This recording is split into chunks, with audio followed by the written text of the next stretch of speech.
this next chart from Our World in Data, we are going to look at child mortality rate, which is the estimated share of newborns who die before reaching the age of 5. And we are going to play this time lapse because this chart begins in 1816 all the way to the present, or at least 2021. And this is the percentage of deaths. And you will realize how high child mortality was until modern times, and how even the poor countries of today are better off than what are considered advanced countries of today from 60 years ago.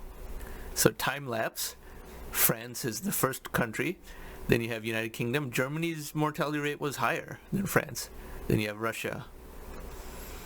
Now in the 20th century, the United States only begins now. The United States did not have data before that point. And now you have these traditionally poorer countries, such as China, Brazil, and India appearing. But even so, you have India, which is generally the poorest among the functional large countries in the world. There are countries poorer than India, of course, but those are not countries I would consider functional or integrated into the global economy. So India is the big example of the poorest among the functional. And even now, India's mortality rate is the same as what Britain, France, and the United States were in the 1950s. So it's only about 65 or 70 years behind. Now, think for a second about how much progress this represents. 30% infant mortality, and that was in the country that has records for the longest. Some countries were 50%, like Germany was 50% in the 19th century. Britain and France were 30%. And remember, the deaths were not evenly distributed. You might have a married couple that had 6 children, of which 5 reached adulthood, or you might have another couple that gave birth to 6 children and only 1 child reached adulthood because they had worse luck than average in this infant mortality measurement. Imagine having 6 pregnancies and 6 childbirths, and 5 of the 6 die, and only 1 reaches adulthood. That was the reality for humanity.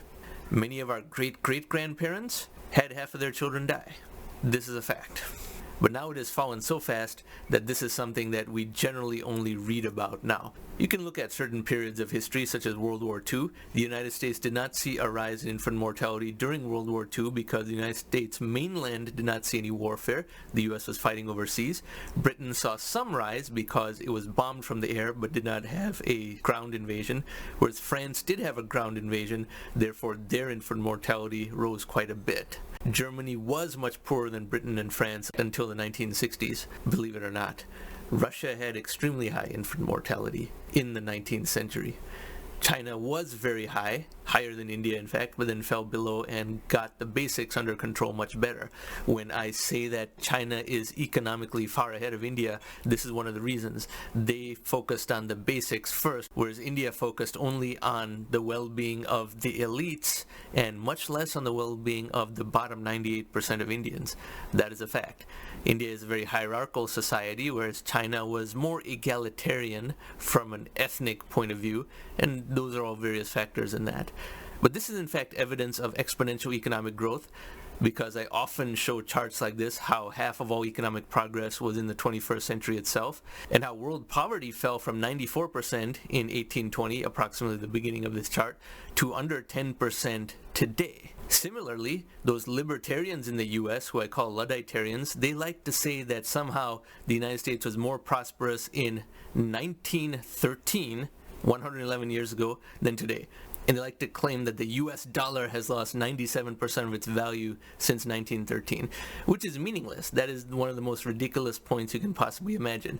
In the United States in 1913, they didn't even have data about child mortality, but you can assume that it was in the teens, 15, 18% at that time, maybe even 20% in the United States. So from 20% down to 0.6%, which is what it is in the United States now, those Ludditarians, I call them, libertarians as Ludditarians, still have convinced themselves that the United States of 1913 was better than it is today. Life expectancy in the United States in 1913 was 52, by the way. So this chart will be in the description box below, and thank you very much for watching.